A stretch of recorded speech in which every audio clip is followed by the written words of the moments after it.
Bien-aimés de Dieu, c'est le temps de Noël. Et nous voulons vous accompagner tout au long de ce temps de Noël et vous donner des pistes pour mieux vivre ce temps de Noël. Soulignons que le temps de Noël, c'est un temps au cours duquel nous venons d'accueillir le Messie, le Sauveur, le Fils de Dieu au milieu de nous. Jésus, par son incarnation, il a voulu épouser notre nature humaine et naître au milieu de nous. Lui qui est sans péché, il épouse cette nature pour la diviniser. Et vous allez le constater dans les textes de la messe de la veillée. Jésus est appelé Dieu fort, merveilleux conseiller, Père à jamais, Prince de la paix. Conséquence,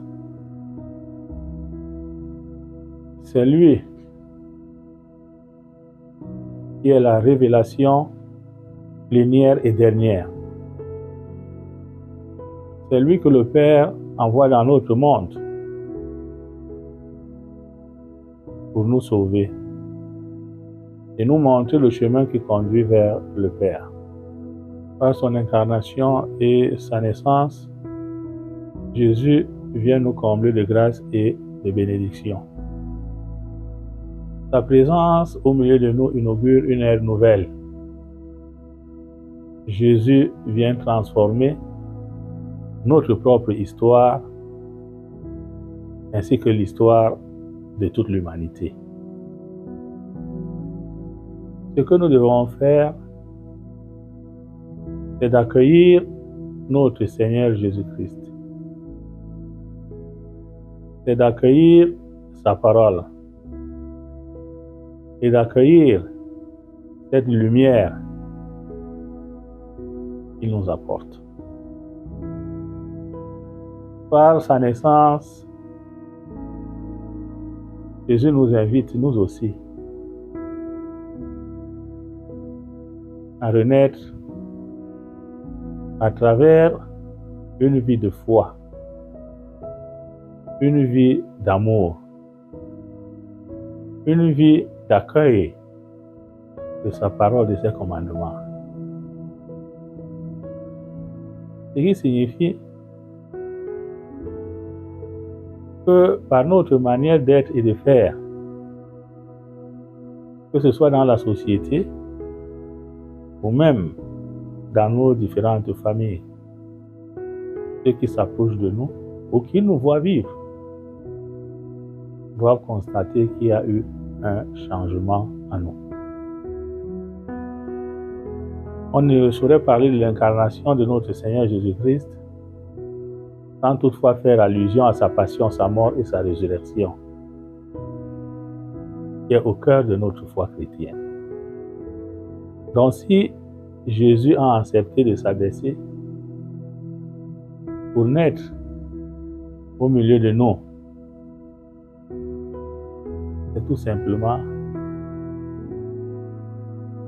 parce qu'il voudrait nous conduire dans le royaume de Dieu,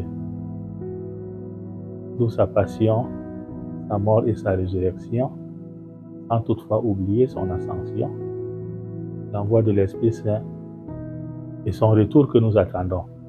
Donc tout ceci,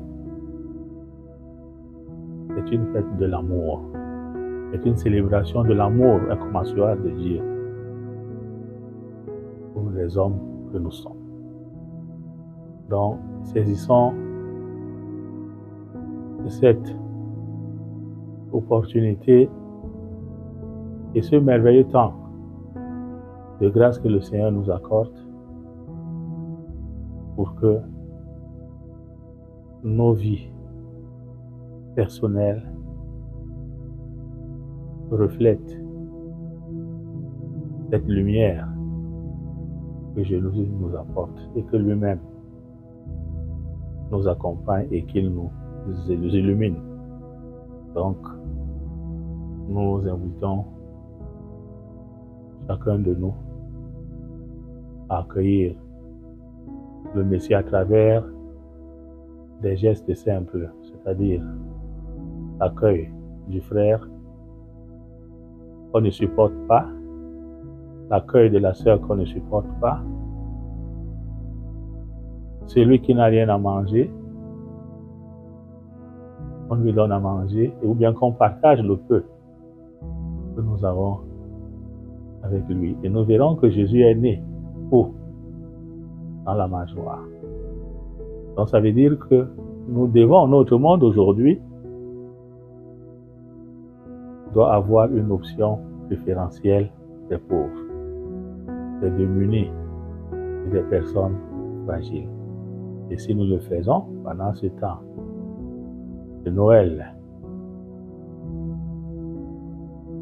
en appliquant ou en vivant les œuvres de miséricorde corporelle et spirituelle,